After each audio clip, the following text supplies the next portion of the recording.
Well, hello again, everyone, and welcome to our latest webcast that we're bringing you from Travel Weekly. And you can see I'm joined once again by Steve Heapy, the Chief Executive of Jet2.com and Jet2 Holidays. How are you, Steve? I'm very well, Lucy, and you? Yeah, really good to see you. I think the last time we kind of recorded an interview together was at your conference overseas. So at the end of last year. When was that? November, a long time ago, huh? I know, it feels like it. And obviously an awful lot has happened since then. We've got a lot to talk to you about today. But I think the most exciting news for you guys is something that happened this weekend. You have increased your atoll license once again. You did it actually just last October. That was the last time you increased it, but you've increased it again. And to such an extent that you've now taken the top spot in the UK as the largest tour operator. So tell us about it. Well, we've had very strong demand throughout last year and in January this year, and we've taken a look at our booking position, and given the demand we've got, the bookings we have, we've increased our atoll license to 5.85 million customers. I think I've been saying for a long time that our performance during the pandemic and our refund record, and last year operationally, we didn't fail to recruit enough staff, and we were fully staffed for last year, and the disruption with Jet2 Holidays was a lot less than other companies. I think people have realised that we are really a package holiday company they can trust, and people are coming to us in droves, and perhaps abandoning their previous holiday provider for someone that they know will give them a good service. Okay, so this is partly demand because everybody wants to go on holiday, but also you're getting customers, you believe, from other places where they perhaps were disillusioned with what happened before, and they're now coming to you. Some people didn't get a refund when the holiday didn't happen. Some people had to wait for months. Some people were given a credit note and had to spend the money with that company. But we've got a very healthy balance sheet. We've got positive net cash, and we thought refunding the customers for a product that they didn't receive was the right thing to do. And I think because of that, trust has grown with us. Okay, so let's just talk on the numbers though. You've increased it by about another 500,000. So you said yourself you're at this 5.85 million, which is obviously just ahead of TUI when you wrap up TUI's main atoll, but also the atoll they have for Marella and their atoll to atoll TUI UK sales as well. So was that sort of deliberate to make sure you were just ahead, or is it just by chance? No, it wasn't deliberate at all. There's no point in doing that. We took a view as to bookings received so far, and forward bookings and the rate of sale, etc. And that's a number that we think we'll achieve. We've not engineered it like that at all. We've never had an ambition to be the biggest. We've always had an ambition, which I think we continue to realise, to be the best.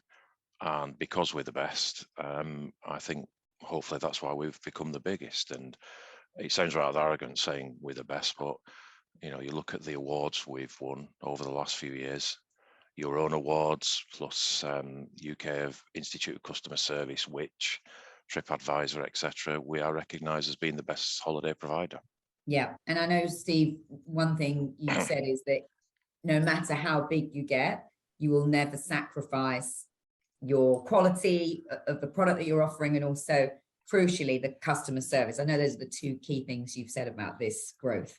I mean, 12, 13 years ago, Jet2 Holidays was doing 38,000 passengers a year, and our customer service scores now are actually better than they were when we were that very small company. So we have kept the principle that's absolutely core to our business, which is to give the customers the best experience possible. So it seems to be working. Absolutely. All right. And I know the other thing which was interesting is that you really thanked independent agents as you sort of made this milestone. You said they were integral to your success. So tell us about that. They are. We've got very strong relationships with independent travel agents. They've supported us very well, and we feel we've supported them very well during the pandemic. We refunded them quickly. We didn't mess them about, and we tried to build relationships that are built to last a long time. It sounds a bit corny, but we really believe in win-win relationships, and we do what we can to make sure that both parties get a good result. Very integral to our business, and hopefully we are to theirs, and we'll continue to work on strengthening those relationships. Excellent. All right. And then this extra capacity then or these extra seats that you're licensed for, is that going to be across your whole program, Steve, or are you seeing certain areas that, you talk about this demand? Just perhaps go into that a little bit. Are you seeing demand across the board, or are there certain places that are selling better than others, or certain types of holiday? It's pretty much across the board. Everywhere is open and operating as normal now for the first time in perhaps 3 years. All the destinations are seeing very strong demand. Some destinations have had a greater capacity increase than others, Turkey, Greece, etc. But everywhere's seeing a boost in demand at the moment. Obviously, Turkey bookings are down a little bit over the last few days for obvious reasons, I guess. People have seen the news and are thinking, well, should I book there? What's happened is terrible. It's a long way from the holiday resorts, and at the end of the day, the Turkish economy is going to need tourism to help it recover on the back of this. So it will recover. Yeah. Okay. Yeah, it's a good point you've made, though. Obviously, you go to Dalaman, Antalya, etc. It is a long way away, but interesting that you say you've had some people nervous about booking. Have you had some people who've got Turkey bookings that have been calling you up and then worried about going? I mean, I guess it's headline news every day, isn't it? So you can understand people would be anxious. Yeah, they've been a bit worried, saying, is it safe to go, etc. And some of them perhaps don't realise that from some of the resorts in Turkey, the distance to the earthquake zones, like from Edinburgh to the south of France, it's a long way away. Yeah. But people are understandably upset and nervous, but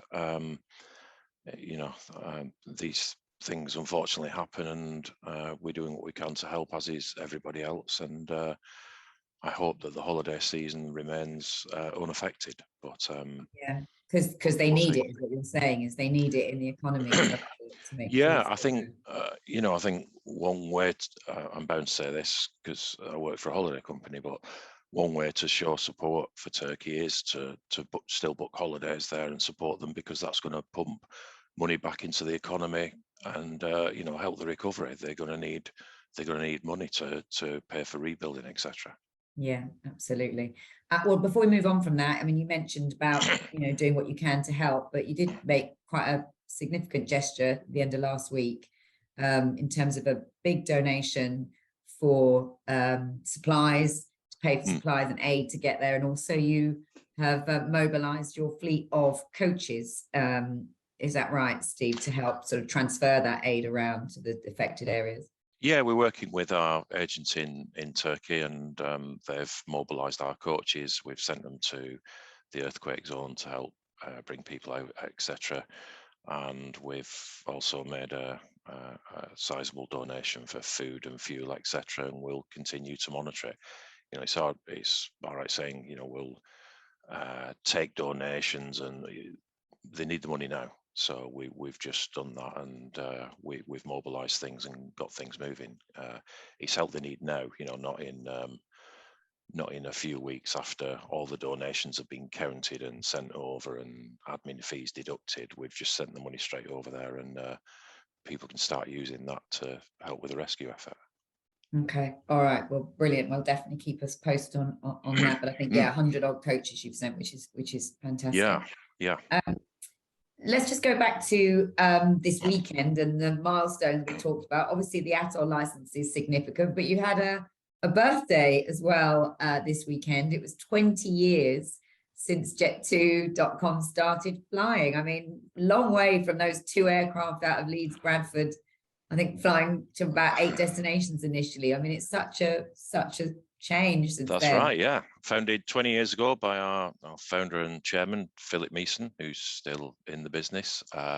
2 aircraft from Leeds, and you know, we've got to where we are today, which is going to be 115, 116 aircraft this year. And of course, we've got up to 146 brand new aircraft on order from Airbus as well.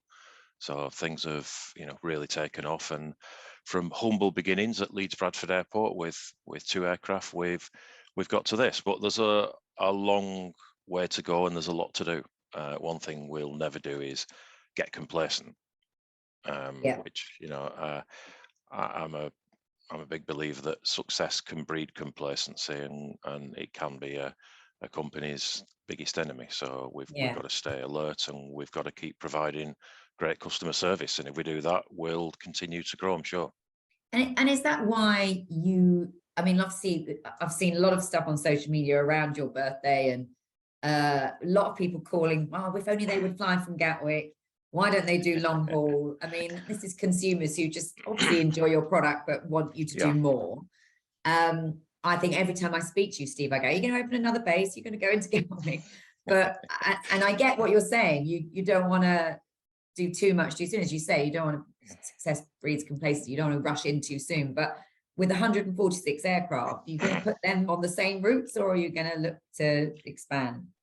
Well, the aircraft we've ordered are the Airbus A320, A321 family of aircraft, which are not designed for long-haul operations. They're perfect for our current sphere of operations, which is, you know, the Mediterranean, etc. And there's a lot more to do there. We're getting more hotels all the time, hotels perhaps that have been in long-term exclusive relationships with other tour operators, and they've had enough, and they want to be freed from the shackles of exclusivity. And we're getting lots of demand. We're getting customers that want to go to new places, to new hotels, and we're continuing to serve that. You know, people, a holiday is such an important purchase for people. You know, when you're spending that amount of money, that proportion of your disposable income, you want to make sure you get a good time. People want to be treated like a king or a queen, and that's what we try to do. Go on holiday and forget about things. Yeah, absolutely. All right, so sticking to your knittings at the moment in the Mediterranean, but what about other bases? I mean, you could treat more people like kings and queens around the country by making them not travel too far to an airport if they, you know, if you open new bases in the UK. Well, we obviously look at opportunities all the time. At the moment, we're happy with our 10 UK bases. We've got a pretty good spread throughout the UK, and there's a lot more we can do there. You know, you look at the number of aircraft we've got in bases, and the catchment area of that airport. There's a lot of people still that don't fly with Jet2.com or go on holiday with Jet2 Holidays. So there's a lot more to do. People want a product they can rely on. That's what we provide, and more people are discovering Jet2 and Jet2 Holidays for the first time.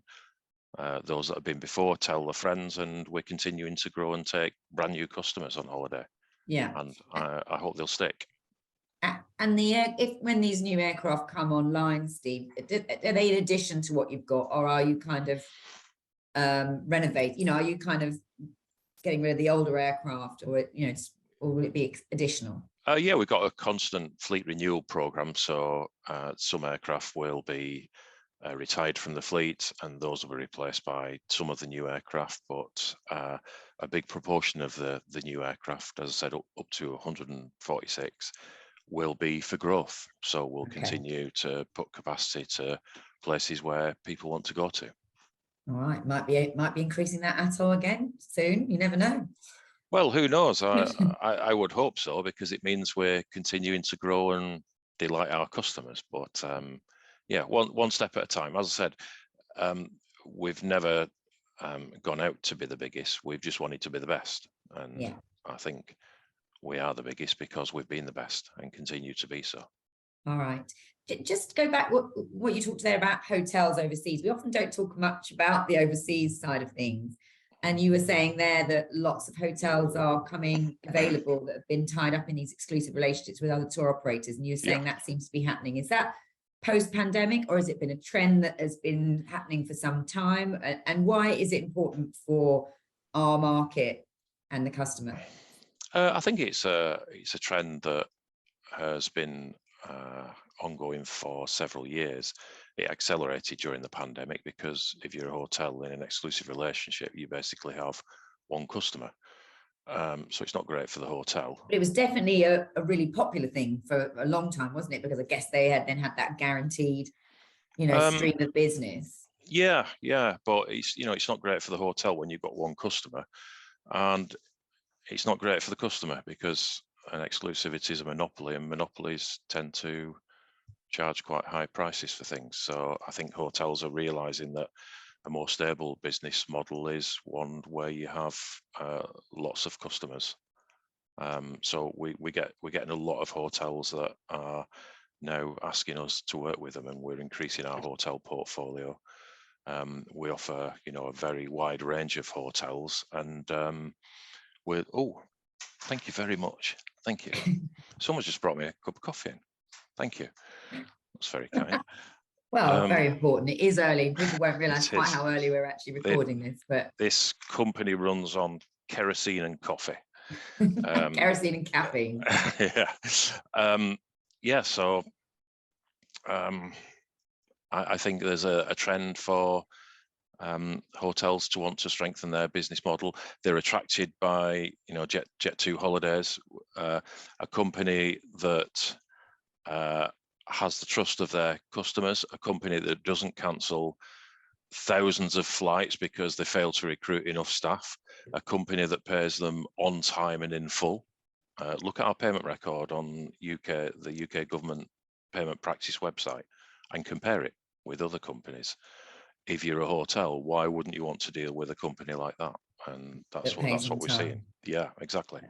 Okay. While we're talking about pay, a few weeks ago, we ran a story about you giving all your employees a 9% pay rise, which was on top of, I think you had 4% and then another 4% last year. So they've effectively had a fairly significant pay rise over the last 2 years. Yeah, the two lots of 4% compounded, that's 8.14%, 8.16%. And then 9% this year, we give everybody £1,000 thank you bonus, which for some people was a reasonable percentage as well. And of course, we have our profit share scheme as well. So we're very grateful for the support that our staff has given us over the last 2 or 3 years. Things seem to be getting back to normal now, and we want our colleagues to share in the success. So we thought it was only right to thank them and reward them. And I think 8% last year was pretty much the biggest increase in the industry, and I don't think 9% this year so far has been matched. We want to say thank you to our colleagues, and we want to attract the best and retain the best. Yeah, and you mentioned there the profit share scheme, which I think you've slightly increased that, and I think you've also you gave everybody some holiday last year, basically to kind of recoup after the really stressful time. And I think you've allowed them to keep 1 extra week. Is that right for this year? It's an extra day this year. An extra day, sorry. Yeah.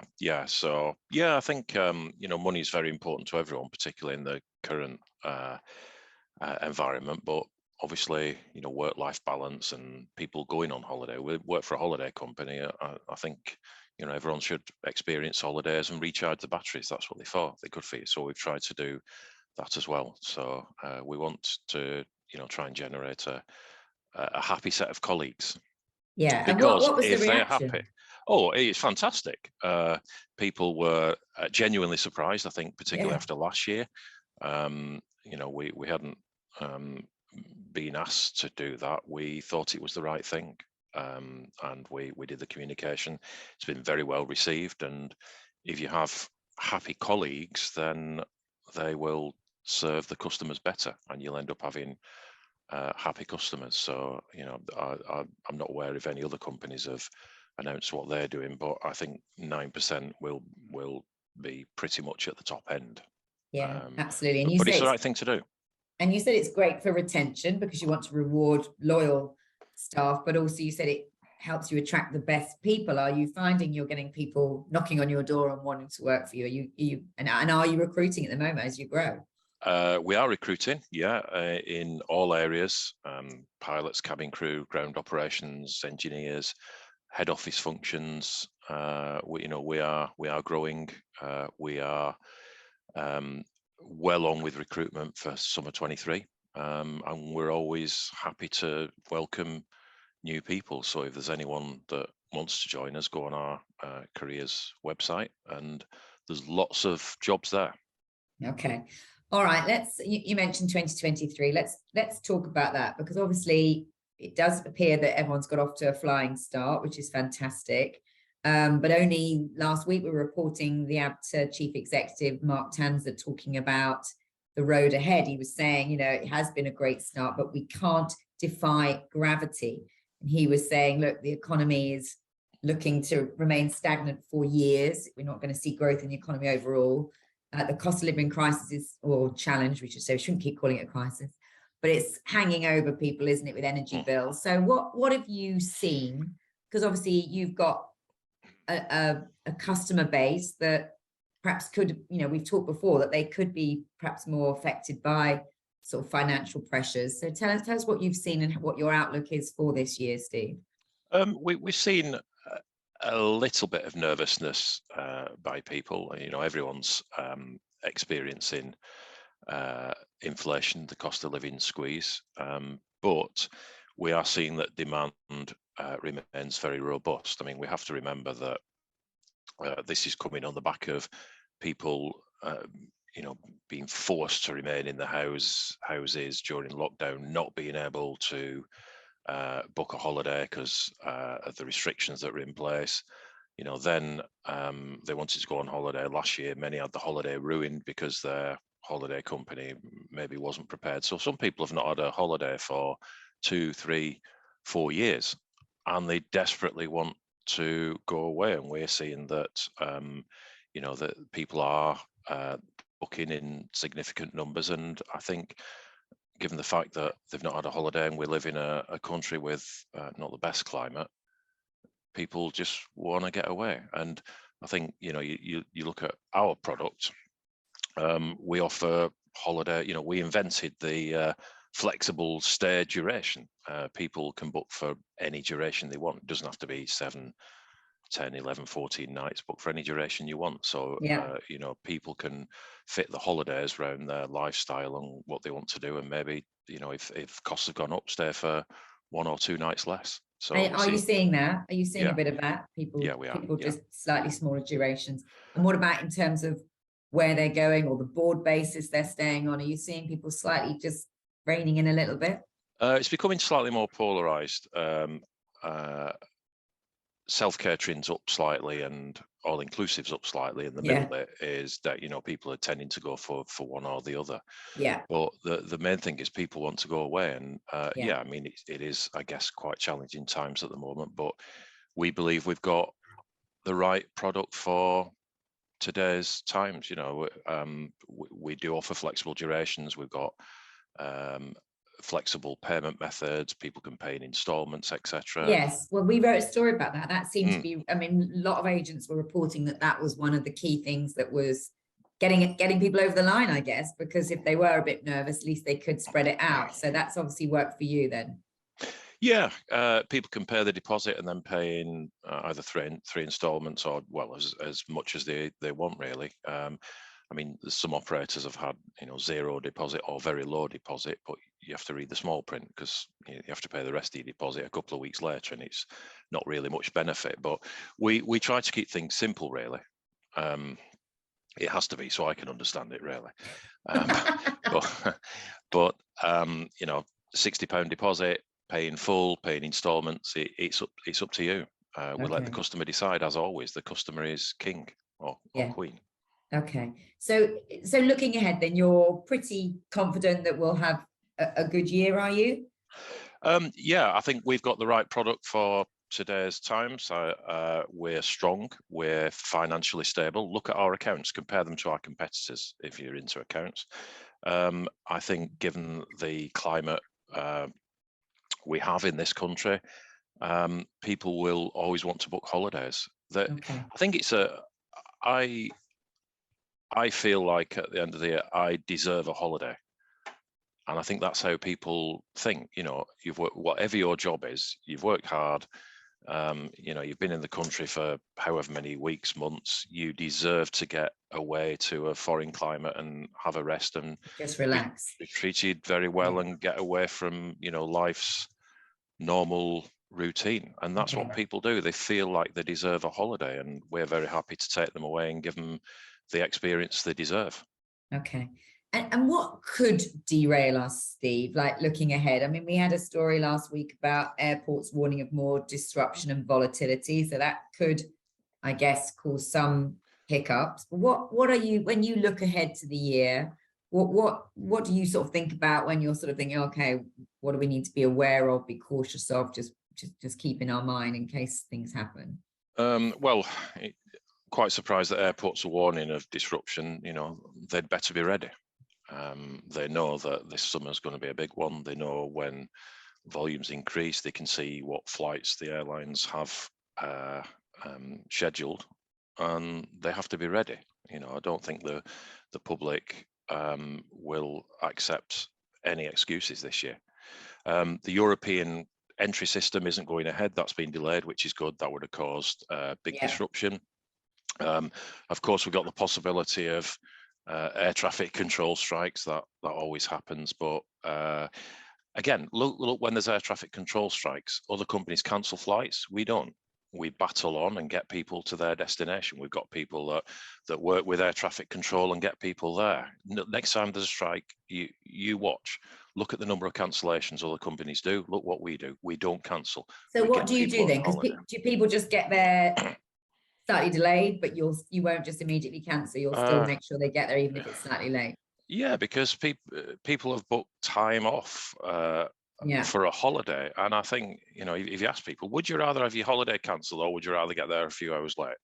I know which I'd rather do. Yeah. And also you've got the commitment the other end with the hotel, who you don't want to let them down, presumably. Well, of course, it's not great for a hotel, is it? If the airline says, oh, there's a strike on, it's a bit hard to get people there. So, you know, just forget the booking. So that may happen this summer, but I'm hoping it's going to be a strong year. You know, yes, it is tough in terms of the economy, etc., but we're very resilient. Customers want to get away. And I think those companies that provide great customer service, look after the customers and respect them, which we have a track record of doing, I think they will do well. Those that messed their customers about during the pandemic, one company even wrote to customers and told them not to book a holiday. I mean, what's that about? Customers remember this. Yeah. And if you were one of your agent partners, Steve, who had customers that were wavering and slightly nervous and haven't quite committed, what should they do now? Is it about offering the right holiday, you know, the right products, the right price? I mean, how should agents convince their customers that they should and they deserve and they should book this holiday? Well, there's a few things. First of all, you want to pick a company you can trust that doesn't mess you about. Secondly, you want to pick a company that will fit around your requirements rather than you fitting around what the company wants. And if someone wants to go away for 9 nights, 4 nights, 13 nights, 24 nights, then pick a company that can do that. That's us. We offer flexible durations. And then obviously cost is important to people and how they pay for the holiday. So £60 deposit, it's been like that for 12 years now. £60 deposit, never changed. We don't have gimmicks. It's just £60 all the time. And people can pay in installments. So I think with that combination, and of course we offer the widest range of hotels. So our travel agent partners should ring my colleagues in the contact centre, our travel experts, and they will find a holiday that suits the requirements of their customers. And be out, and they should be out marketing and stuff. I know we talked in the pandemic at how tough it was because they couldn't be in their shops, and you were very complimentary actually about how agents have been really resilient and have found ways around things even though they were working from home. But most, I think, are now back. If they are on the high street, they're back on the high street. But some have sort of stayed, as we all have. They've changed the way they work, perhaps a bit more hybrid. So are you encouraging and supporting agents to go out and market and to use your resources to help them? Yeah, you have to. It's not just about being sat in a shop and waiting for people to walk past. I think the way travel agents changed their business model during the pandemic was fantastic. Some are still doing what they did during the pandemic, and others are perhaps going back to how they were previously. But I think a hybrid approach is certainly the way to go. You can't just sit and wait for people to walk past, particularly with what's happening in some town centres with shops closing, etc. There's not as much of a draw for people to go in some town centres, and you've got to get them to go in. Independent travel agents, who are a big proportion of our business, are very keen, very enthusiastic people, and generally very well trained. And I think if customers do make the journey into their town and speak to someone, they'll be rewarded with great service. Okay, brilliant. Now I'm conscious of your time, Steve, because I know you've got a meeting to go to. So it's all right. It's only a budget meeting. It can wait. Could be quite important. I don't know. I mean, there's lots we could talk about. Two things really. First of all, during the pandemic, you were very involved in lobbying. I know it wasn't particularly, you broadcast it, but I know you behind the scenes were talking a lot to government. Is that sort of all calmed down now, or you still got issues that you are talking to them about? And the second one, because I'll just to be quick for brevity, on sustainability. I know it's a huge issue for you guys, and of course we haven't really talked about that because there's been so much other stuff to talk about.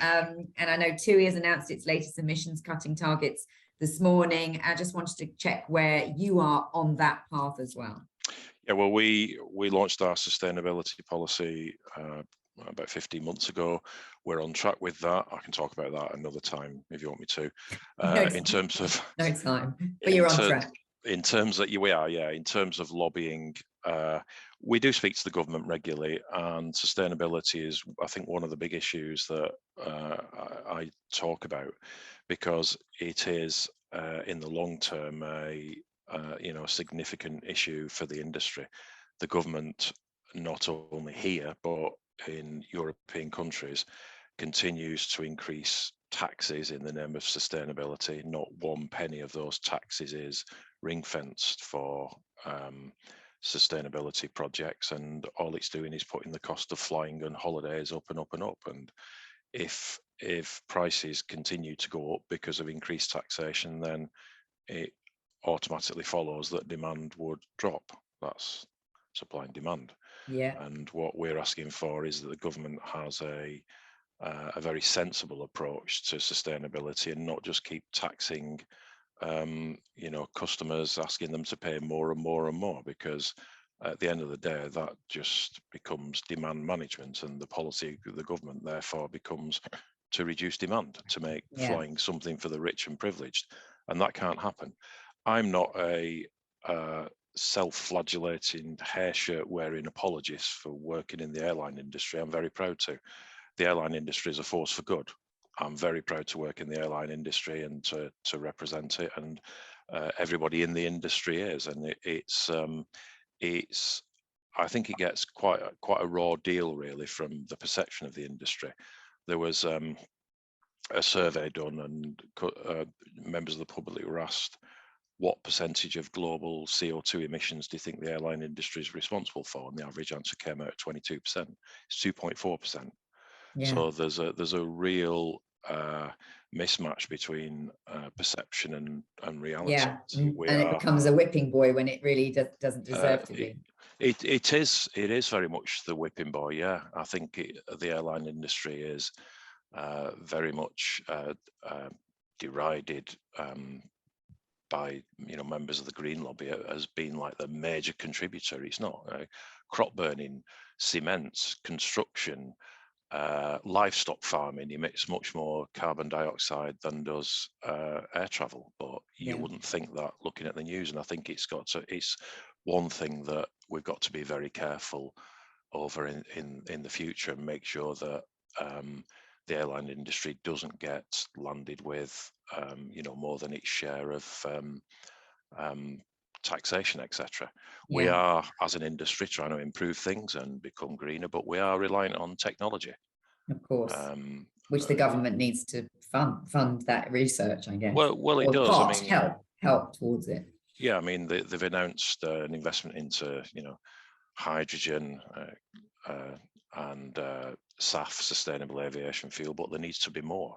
There needs to be a system in place that will encourage investment into SAF. We could be a world leader in SAF. We are the country that developed railways, TV, telephone, internet, email, graphene, the jet engine. We've led in all those industries, and we could do the same in SAF. We could be a real global leader, but at the moment we're lagging behind. The lights have gone off. Yeah, so you need to pay your bill. I know. I think that might spell the end. Maybe that's a sign, Steve, that we've come to the end. And I don't want you to miss this budget meeting. There's a lot of people very annoyed if I hold you up. Well, I'm a bit disturbed by the orange wall behind you. You are in your offices, aren't you? Not the offices of another company. It's very orange, Lucy. I'm not at EasyJet. This is Travel Weekly.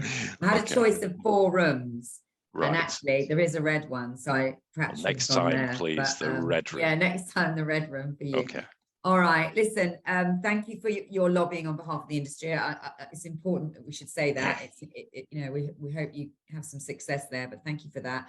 And congratulations, I guess, on as you say, it wasn't your goal, but all the same, it's congratulations for getting there, and on your 20th birthday of the airline as well. Well, thank you. And thanks to our independent travel agent partners. We've always said we won't change as a company. I don't believe we have in the last 12 years, and we won't change in the next 12 years. We'll always treat them with respect and work for solutions that benefit us both. Independent travel agents are very important to this industry, and they have a very bright future. Brilliant. All right, Steve. Well said. Thank you so much for joining us. Thanks, and we'll Lucy. see you again soon. Thank you. Cheers. Bye.